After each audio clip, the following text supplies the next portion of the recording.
Hi, I'm Aaron, And I'm Kelly.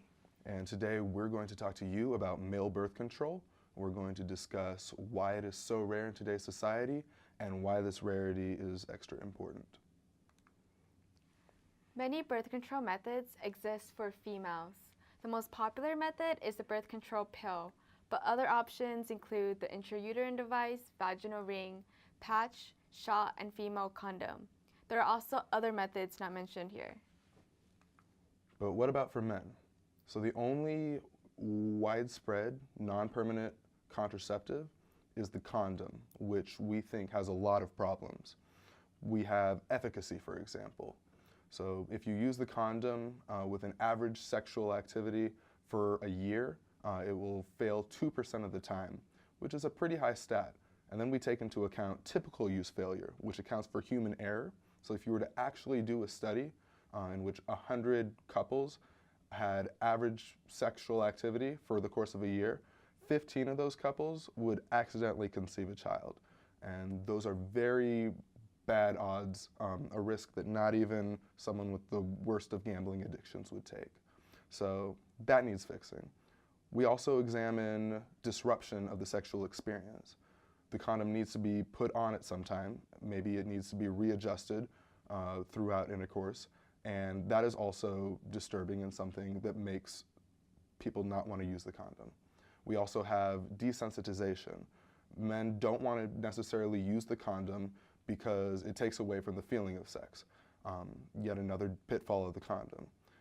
What do we have as alternatives for the condom? Well, we have withdrawal, which, though it takes care of the desensitization issue, it also worsens our rate of efficacy, so there are more unplanned pregnancies.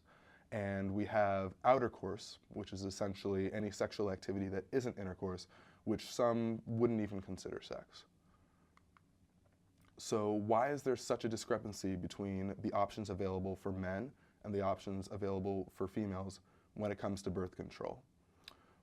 Based on our research, we've concluded that it's just a little bit more difficult to block millions of sperm rather than one egg. We know a lot more about the female reproductive system than the male reproductive system, which is why not a lot of advances for male birth control have happened. We also like to evaluate the consequence of failed contraception and whose shoulders that falls on most. Obviously, the woman is the sex to get pregnant in the event of failed contraception. And this disbalance of consequence, we believe, also creates this disbalance of responsibility, in which case women will need more options because they are the ones most responsible for what happens upon failure.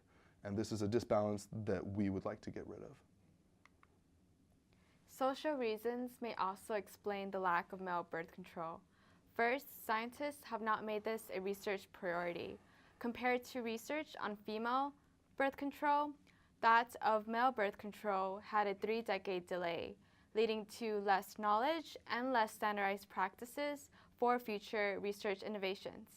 Second, as Aaron mentioned before, gender norms typically put the burden on women to take birth control.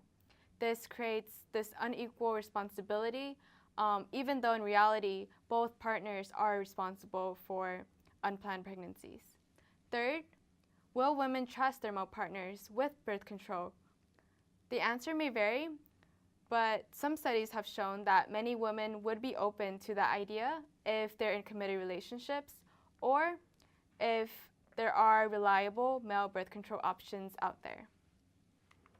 So this is a gendered innovation that takes form of an invention that we thought was very cool, but by no means do we necessarily endorse this. This is just something that fits the criteria of what we think would solve this problem and reduce the disparity between male and female methods of birth control. This is called RISUG, which stands for Reversible Inhibition of Sperm Under Guidance.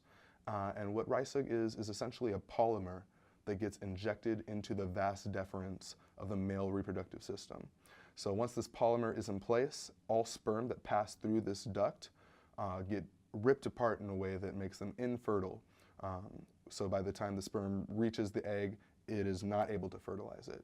Once a man has this operation done to him, he is good to go for 10 years approximately without any further need for contraceptive methods. And if he changes his mind and decides that he wants to be a daddy, all he has to do is go to the doctor, get a similar operation done, only this time the doctor will inject a solvent into the same duct to wash away the polymer. We can also encourage gendered innovations in our society. For example, we can consider men as partners in birth control. In order to do so, we should transform masculine identities so men take responsibility for shared parenthood and prevention of unplanned pregnancies. Another way is to involve men in choosing the appropriate birth control for their partnership. So this survey is just an example of the gender norm that birth control is associated with females.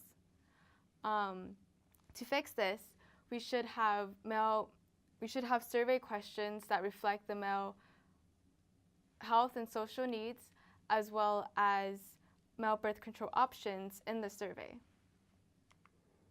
So to conclude, an introduction of new male birth control methods in society would improve the sexual experience for those who use it, would lower the rates of unplanned pregnancies, which we believe is the most important thing. We live in a country where in 2012, 48% of pregnancies were unplanned, and we should definitely have that lowered. We want to distribute responsibility evenly across sexes in terms of contraceptive methods.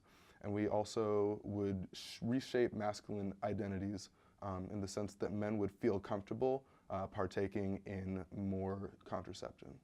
And based on our research, we believe that new male birth control methods will be available in the near future.